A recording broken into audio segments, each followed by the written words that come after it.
ಇಲ್ಲ ಸರ್, ಈಗ ಇವತ್ತಿನ ಪಾದಯಾತ್ರೆ ಎನರ್ಜಿ ಆಗಿದೆ ಸರ್. ಈಗ ಅದು ಎನರ್ಜಿ ತೊಂದರೆ ಇಲ್ಲ, ಚೆನ್ನಾಗಿ. ನಂದೇನು ಪಾದಯಾತ್ರೆ ಇಲ್ಲ, ಜನತಾ ದಳದ ಯುವಜನ ದಳದ ಅಧ್ಯಕ್ಷ ಪಾದಯಾತ್ರೆ. ಅವ್ರು ನಿಖಿಲ್ ಕುಮಾರಸ್ವಾಮಿ ನೇತೃತ್ವದಲ್ಲಿ ನಮ್ಮ ಶಾಸಕ ಮಿತ್ರರು ಎಲ್ಲ ಸೇರಿ ಇವತ್ತು ಪಾದಯಾತ್ರೆ ಇಟ್ಕೊಂಡಿದ್ದಾರೆ. ಒಂದು ನಮ್ಮ ಮಾಧ್ಯಮದ ಸ್ನೇಹಿತರ ಮುಖಾಂತರ ಸರ್ಕಾರಿ ಕೇಳ್ತಕ್ಕಂಥದ್ದು. ನಿನ್ನೆ ದಿನ ನಾನು ಬೆಂಗಳೂರಿನಲ್ಲಿ ಯಾವೊಂದು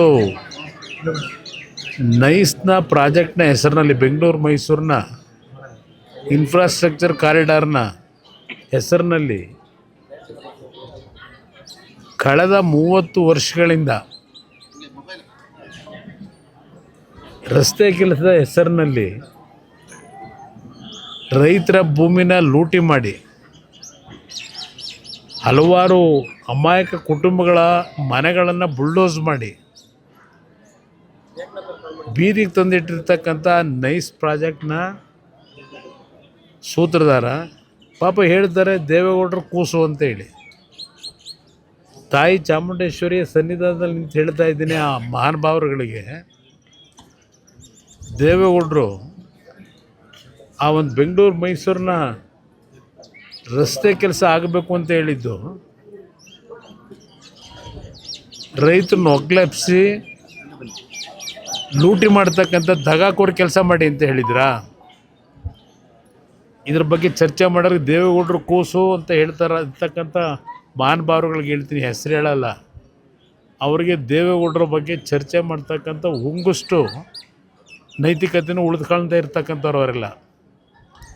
ರಾಜ್ಯದ ಅಭಿವೃದ್ಧಿಗೋಸ್ಕರವಾಗಿ ಒಂದು ಮೂಲಭೂತ ಸೌಕರ್ಯ ಕೊಡಬೇಕು ಅಂತಕ್ಕಂಥ ದೃಷ್ಟಿಯಿಂದ ಅವತ್ತು ಈಗಿನ ರೀತಿಯಲ್ಲಿ ಸರ್ಕಾರಗಳು ಆರ್ಥಿಕವಾಗಿ ಶಕ್ತಿ ಹೊಂದಿರಲಿಲ್ಲ.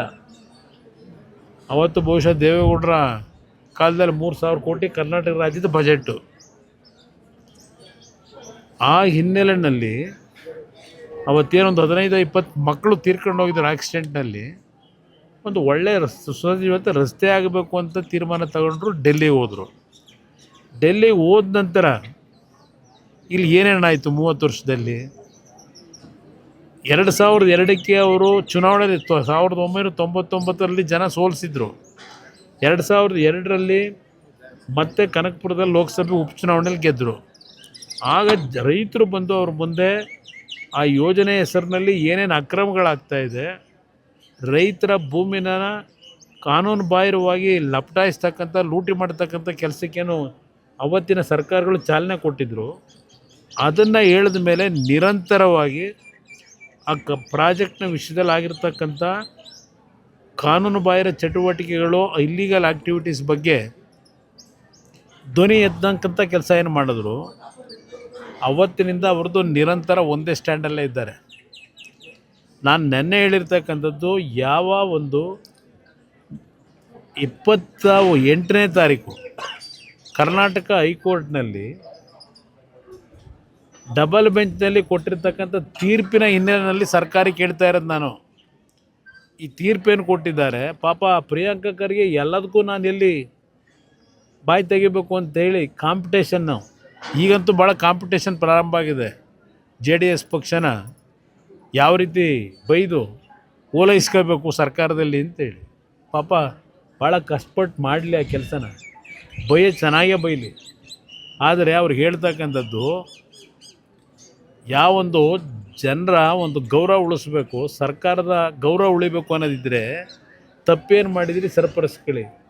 ಆ ಖರ್ಗೆ ಅವ್ರಿಗೆ ಹೇಳ್ತೀನಿ, ಪ್ರಿಯಾಂಕಾ ಖರ್ಗೆ ಅವರಿಗೆ, ಖರ್ಗೆ ಅವರು ಅಂದ್ರೆ ಮಲ್ಲಿಕಾರ್ಜುನ ಖರ್ಗೆ ಅವರಲ್ಲ, ಪ್ರಿಯಾಂಕಾ ಖರ್ಗೆಗೆ.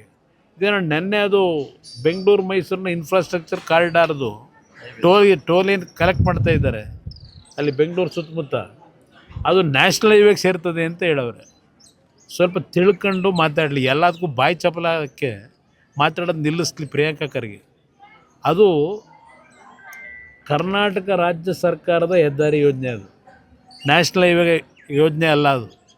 ಅದರಿಂದ ಅಲ್ಲಿ ಟೋಲ್ ಕಲೆಕ್ಷನ್ ನಿಲ್ಲಿಸಬೇಕಾಗಿರೋದು ನ್ಯಾಷನಲ್ ಹೈವೇ ಅಲ್ಲ, ರಾಜ್ಯ ಸರ್ಕಾರ. ಹೈಕೋರ್ಟ್ನಲ್ಲಿ ಉಗಿದಿರ್ತಕ್ಕಂಥಕ್ಕಾದ್ರೂ ಒಂಚೂರು ಮರ್ಯಾದೆ ಉಳಿಸ್ಕೋಬೇಕೋ ಬೇಡವೋ ಅದ್ರ ಬಗ್ಗೆ ಚರ್ಚೆ ಮಾಡೋರು.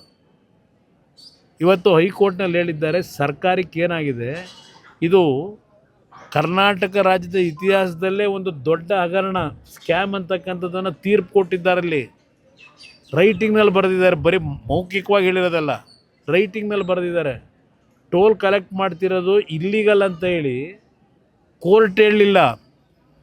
ಕರ್ನಾಟಕ ರಾಜ್ಯದ ಸರ್ಕಾರದ ಪರವಾಗಿ ಲಾಯರ್ಗಳು ಹೋಗಿ ಅಲ್ಲಿ ವಾದ ಮಾಡೋರಲ್ಲ, ಅವ್ರು ಹೇಳಿರ್ತಕ್ಕಂಥದ್ದು ಇಲ್ಲೀಗಲ್ ವೇನಲ್ಲಿ ಟೋಲ್ನ ಹಣ ಸಂಗ್ರಹ ಮಾಡ್ತಾ ಇದ್ದಾರೆ ಅಂತೇಳಿ ಸರ್ಕಾರದ ವಕೀಲರು ಹೇಳಿರೋದಲ್ಲಿ ಕೋರ್ಟಲ್ಲಿ. ನಾನು ಹೇಳ್ತಿರೋದಲ್ಲ. ಈಗ ಸರ್ಕಾರ ಕೆಲಸ ಮಾಡಬೇಕಾದ್ರೆ ಅದಕ್ಕೆ ಬೆಂಬಲ ಕೊಟ್ಟಿದ್ದಾಗ ಯಾರೋ ಒಬ್ಬ ಮಂತ್ರಿ ಹೊಸ್ದಾಗಿ ಒಬ್ಬ ನನ್ನ ಬೈಯಕ್ಕೆ ಇಟ್ಕೊಂಡವ್ರಲ್ಲ, ಈಗ ಒಂದು 2-3 ಜನ ಇಟ್ಕೊಂಡವ್ರು. ಈಗ ಅವ್ರ ಕ್ಯಾಬಿನೆಟ್ಲಿ ಕೆಲಸ ಮಾಡೋಕ್ಕಲ್ಲ, ಲೂಟಿ ಹೊಡೆಯೋದು, ನನ್ನ ಬೈಯೋದು. ಈ ಕೆಲಸಕ್ಕೆ ಒಂದು ಟೀಮ್ ಇಟ್ಕೊಂಡ್ಬಿಟ್ಟವ್ರೀಗ. ಇಟ್ಕೊಳ್ಳಿ, ಸಂತೋಷ, ಚೆನ್ನಾಗೇ ಬೈಲಿ. ವಿರೋಧ ಪಕ್ಷದಲ್ಲಿ ನಾವು ಬಯಸ್ಕೊಳ್ಳೋಕ್ಕೆ ಇರೋದು. ಇಲ್ಲಿ ಅವ್ರಿಗೆ ಹೇಳ್ತಕ್ಕಂಥದ್ದು, ಯಾವ ಒಂದು ಇಲ್ಲೀಗಲ್ಲಾಗಿ ಕಲೆಕ್ಷನ್ ಮಾಡಲಿಕ್ಕೆ ಈ ಸರ್ಕಾರಗಳು ಬಿಟ್ಟವ್ರೆ, ಇವ್ರ ಕೈಲಿ ಆಗಲಿಲ್ಲ. ಅದಕ್ಕೆ ನಾಡಿನ ಜನತೆಗೆ ಹೇಳಿದ್ದೇನೆ, ಟೋಲ್ ಕಟ್ಟಬೇಡಿ. ಇದು ಕಾನೂನು ಬಾಹಿರವಾಗಿ ಹಗಲು ಮಾಡ್ತಾ ಇರ್ತಕ್ಕಂಥ ಕೆಲಸ. ಕೋರ್ಟಲ್ಲೇ ಹೇಳಿದ್ದಾರೆ, ಇಲ್ಲೀಗಲ್ಲಾಗಿ ಈಗಾಗಲೇ ಸುಮಾರು 2,000 ಕೋಟಿ ಕಲೆಕ್ಷನ್ ಮಾಡವ್ರೆ.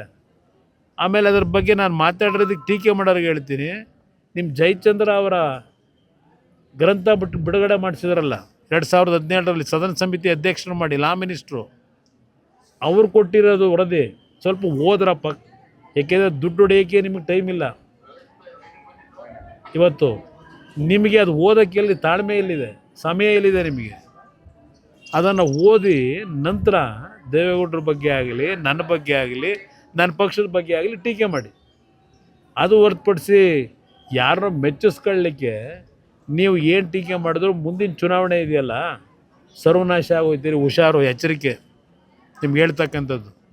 ಇಲ್ಲಿ ನಾವು ವಿರೋಧ ಪಕ್ಷದಲ್ಲಿ ಇರೋದು ಇಲ್ಲ, ಸರ್ಕಾರ ನಡೆಸೋದು ಜನಪರವಾದಂಥ ಕಾರ್ಯಕ್ರಮ ಮಾಡಿ ಅಂತ ಹೇಳಿ, ಯೋಜನೆಗಳ ಹೆಸರಿನಲ್ಲಿ ದುಡ್ಡು ಹೊಡೀರಿ ಅಂತ ಅಲ್ಲ. ಈಗ ಬಿಡದಿ ಪ್ರಾಜೆಕ್ಟ್ದು ಇವತ್ತು ಅದರಿಂದ ದೊಡ್ಡ ಅಡ್ವರ್ಟೈಸ್ಮೆಂಟು. ಯಾರೋ ಪಾಪ ರಾಜಣ್ಣ ಅನ್ನೋಕ್ಕಿಲ್ಲ, ನಿಮ್ಮ ಯೋಗ್ಯತೆಗೆ ಸರ್ಕಾರ ಕೂಡ ಯೋಗ್ಯತೆ ಇಲ್ಲ, ಯಾವ್ದಕ್ಕೂ ಜಾಹೀರಾತು ಕೊಡ್ತೀರಿ? ಪಾಪ ನೊಂದು ಬಿಟ್ಟವ್ರಂತೆ. ಏನು ಇಸ್ಪಿಟ್ಟಾಡ್ ನೊಂದವ್ರ? ಪಾಪ ಸಂಕಷ್ಟಕ್ಕೆ ಒಳಗಾಗಿರೋದು. ಇಲ್ಲ ಅದಂಥ ಆನ್ಲೈನ್ ಲಾಟ್ರಿ ನಡೆಸಿ ಸಂಕಷ್ಟಕ್ಕೆ ಒಳಗಾಗಿದ್ದೀರಾ? ಅದಕ್ಕೆ ಭೂಮಿ ಮಾರಾಟ ಮಾಡಬೇಕಾ? ಆ ಸಾಲ ತೀರಿಸ್ಕೊಳ್ಳೋದಕ್ಕೆ? ಬಿಡದಿ ಪ್ರಾಜೆಕ್ಟ್ದು ಅದೇನು ಹೇಳೋರಲ್ಲ, 2018ರಲ್ಲಿ ಏನು ಅಡ್ವರ್ಟೈಸ್ಮೆಂಟ್ ಕೊಟ್ಟವರಲ್ಲ, ಕುಮಾರಸ್ವಾಮಿ ತಕ್ಕದ್ದು ಯಾರು ಬಂದಿದ್ರೋ ಗೊತ್ತಿಲ್ಲ. ಬಿಡದಿ ನಮ್ಮ ರೈತರು ಅದೇನೋ ರೆಡ್ ಝೋನ್ ತೆಗೀರಿ ಅಂತ ಹೇಳಿ ಮಾತನ್ನ ಒಂದು ಜಾಹೀರಾತು ಕೊಡೋಕ್ಕೂ ಒಂದು ಜನ ನಂಬ್ಕೊಳ್ಳೋ ಥರ ಜಾಹೀರಾತು ಕೊಡಿ. ನೀವೇ ಅದೆಂತ ನೆನ್ನೆ ಹೇಳಿದ್ದೀನಿ, ಸತ್ಯಶೋಧನಾ ಸಮಿತಿ ಕಾಂಗ್ರೆಸ್ದು ಇದೇ ಶಿವಕುಮಾರ ಮೆಂಬರ್. ಅದಕ್ಕೆ ಈಗೇನು ಮುಖ್ಯಮಂತ್ರಿಗಳವರ ಪ್ರಾಜೆಕ್ಟ್ ಮಾಡ್ತೀನಿ ಅಂತ ಹೇಳಿ ಅವ್ರು ಕೊಟ್ಟಿರೋ ವರದಿ ನೆನ್ನೆ ತೋರಿಸಿದ್ದೀನಿ ನಿಮಗೆಲ್ಲ. ಕಾಂಗ್ರೆಸ್ನ ವತಿಯಿಂದ ಮಾಡಿದಂಥ ಸದನ ಸಮಿತಿ, ಅದು ಬಿಡದಿ ಭಾಗ ಫಲವತ್ತಾದ ಭೂಮಿ, ಇಷ್ಟು ಲಕ್ಷ ತೆಂಗಿನ ಗಿಡ ಅವೆ, ಮಾವಿನ ಮರ ಅವೆ, ಹುಣಸೆ ಮರ ಅವೆ, ಅವರೇ ಬರ್ಕೊಂಡವ್ರೆ ಆ ಸದನ ಸಮಿತಿ ರಿಪೋರ್ಟ್ನಲ್ಲಿ. ಅದನ್ನು ನೆನ್ನೆ ಜನಗಳ ಮುಂದೆ ಇಟ್ಟಿದ್ದೀನಿ. ಅವತ್ತೇನು ಹೇಳಿದ್ರು, ಅವತ್ತು ಅವರೇ ಹೇಳಿದ್ದಾರೆ ಸದನ ಸಮಿತಿ ರಿಪೋರ್ಟ್ನಲ್ಲಿ, ಕುಮಾರಸ್ವಾಮಿಯವರ ಸರ್ಕಾರದಲ್ಲಿ ಯಾವುದೇ ರೀತಿಯ ಒಂದು ಪ್ರಿಲಿಮಿನರಿ ನೋಟಿಫಿಕೇಷನ್ ಆಗಲಿ, ರೈತರ ಭೂಮಿಯನ್ನು ತೆಗೆದುಕೊಳ್ತಕ್ಕಂಥ ಅಧಿಸೂಚನೆ ಹೊರಡಿಸಿಲ್ಲ ಅಂತೇಳಿ ಆ ಸದನ ಸಮಿತಿ ರಿಪೋರ್ಟಲ್ಲಿ ಅವರೇ ಬರ್ಕೊಂಡವೆ ಕಾಂಗ್ರೆಸ್ನವು. ಸ್ವಲ್ಪ ಸಮಯ ಇದ್ದರೆ ಅವೆಲ್ಲ ಕೂತ್ಕೊಂಡು ತರಿಸ್ಕೊಂಡು ಓದ್ಕೊಳ್ರಪ್ಪ. ನಮ್ಮ ಸ್ಟ್ಯಾಂಡಲ್ಲಿ ಯಾವುದಾದ್ರೂ ಒಂದು ಅಭಿವೃದ್ಧಿ ಅಂತಕ್ಕಂಥದ್ದು ಮಾಡಬೇಕು ಅಂದರೆ ನಮ್ಮ ಪಕ್ಷದಲ್ಲಿ ಯಾವತ್ತು ಜನವಿರೋಧಿ ಕಾರ್ಯಕ್ರಮ ಕೊಡ್ತಕ್ಕಂಥ ಕೆಲಸ ಮಾಡಲ್ಲ. ವಿಧಾನಸಭೆ ಕಲಾಪದಲ್ಲೇ 30 ಬಹುಶಃ ಆಗಸ್ಟ್ ತಿಂಗಳಿನಲ್ಲಿ ಇಲ್ಲ ಜುಲೈನಲ್ಲಿರಬೇಕು, ಅವತ್ತು ನಾನೇ ವಿಧಾನಸಭೆಯಲ್ಲಿ ಹೇಳಿದ್ದೇನೆ, ಬಿಡದಿ ಪ್ರಾಜೆಕ್ಟನ್ನು ಮಾಡ್ತಕ್ಕಂಥ ಪ್ರಶ್ನೆ ಇಲ್ಲ, ನಿಲ್ಲಿಸ್ತೀವಿ ಅಂತ ಹೇಳಿ. ನಾನೇ ವಿಧಾನಸಭೆ ಕಲಾಪದಲ್ಲಿ 2007ರಲ್ಲಿ ಆಗಸ್ಟ್ ತಿಂಗಳಲ್ಲಿ ಹೇಳಿದ್ದೀನಿ. ಇದು ಕೂತ್ಕೊಂಡು ಓದಿ. ಅದರಿಂದ ಇವತ್ತು ನೈಸ್ನ ಹೆಸರಿನಲ್ಲಿ ಯಾವೊಂದು ಲೂಟಿ 30 ವರ್ಷದಲ್ಲಿ ಮಾಡ್ಕೊಂಡಿದ್ದೀರಿ. ಇವತ್ತು ಬೆಂಗಳೂರು ಮೈಸೂರು ರಸ್ತೆ ಆಗಲೇ ಇಲ್ಲ, ಅದ್ರ ಜೊತೆಗೆ ಈಗ ಬಿಡದಿನಲ್ಲಿ ಲೂಟಿ ಮಾಡೋಕ್ಕೆ ಹೊರಟಿದ್ದೀರಿ. ಸಾವಿರಾರು ಕುಟುಂಬಗಳಿಗೆ ನೈಸ್ ರಸ್ತೆ ಕಾರ್ಯಕ್ರಮದ ಅಡಿಯಲ್ಲಿ ಬೆಂಗಳೂರು ಸುತ್ತಮುತ್ತ ಮನೆಗಳನ್ನ ಬುಲ್ಡೋಸ್ ಮಾಡಿಸಿದ್ರು ಆ ಜಾಗ ಬೇಕು ಅಂತೇಳಿ. ಇದೆಲ್ಲ ರೆಕಾರ್ಡ್ಸ್ ಇಟ್ಕೊಂಡು ನಾನು ಹೇಳ್ತಾ ಇರೋದು. ಹೈಕೋರ್ಟ್ನ ಆದೇಶದ ಮೇರೆಗೆ ಹೇಳ್ತಾ ಇದ್ದೀನಿ. ಹಿಂದೆ ಇದೇ ಕಂಪ್ನಿ ಹಲವಾರು ನ್ಯಾಯಾಲಯಗಳ ತೀರ್ಪುಗಳನ್ನು ದಾರಿ ತಪ್ಪಿಸಿ ಸುಳ್ಳು ದಾಖಲೆಗಳನ್ನು ಸೃಷ್ಟಿ ಮಾಡಿಸಿ ಕೆಲವು ಅಧಿಕಾರಿಗಳು ಕೆಲವು ರಾಜಕಾರಣಿಗಳನ್ನು ಮುಂದಿಟ್ಕೊಂಡು ದಾರಿ ತಪ್ಪಿಸಿದ್ದಂಥದ್ದು ಏನಿದೆ, ಇವತ್ತು ಹೈಕೋರ್ಟ್ನ ಮುಂದೆ ನಿಜವಾದಂಥ ದಾಖಲೆಗಳನ್ನು ಪ್ರೊಡ್ಯೂಸ್ ಮಾಡಿದ ಮೇಲೆ ಹೈಕೋರ್ಟ್ ಇವತ್ತು ಕೊಟ್ಟಿರೋ ತೀರ್ಪಿದು. ಕುಮಾರಸ್ವಾಮಿ ವೈಯಕ್ತಿಕ ಇದಾಗ್ತಾ ಇದೆಯಾ? ನನಗೆ ಇದರಲ್ಲಿ ಯಾವುದೇ ಹಠ ಇಲ್ಲ. ಅವ್ರಿಗೆ ಸಿಎಂ ಅವ್ರಿಗೆ ಹಠ ಇರ್ಬೋದು. ಅವ್ರಿಗೆ ಹಠ ಅನ್ನೋದಕ್ಕಿಂತ ಹೆಚ್ಚಾಗಿ ಆ ಪ್ರಾಜೆಕ್ಟ್ನ ಹೆಸರಿನಲ್ಲಿ ಲೂಟಿ ಆಗಬೇಕು, ದುಡ್ಡು ಹೊಡಿಬೇಕು. ದುಡ್ಡು ಹೊಡೆಯೋಕ್ಕೆ ಕಾರ್ಯಕ್ರಮ ಅದು. ನಾನು ಹೇಳೋದಲ್ಲ.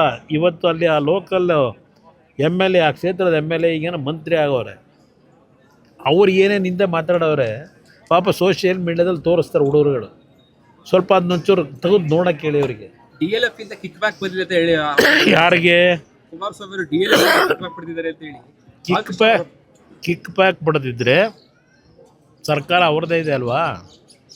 ಯಾವನೋ ಕಿಕ್ ಬ್ಯಾಕ್ ಕೊಟ್ಟವನೇ ಅವ್ರಿಗೆ ಹೇಳ್ತೀನಿ ಒಂದು ಮಾತು, ಕುಮಾರಸ್ವಾಮಿನ ಕೊಂಡ್ಕೊಳ್ಳೋಕ್ಕಾಗಲ್ಲ, ಜನತಾದಳನ ಕೊಂಡ್ಕೊಳ್ಳೋಕ್ಕಾಗಲ್ಲ, ದೇವೇಗೌಡರನ್ನ ಕೊಂಡ್ಕೊಳ್ಳೋಕೆ ಸರ್ಕಲ್ಲ.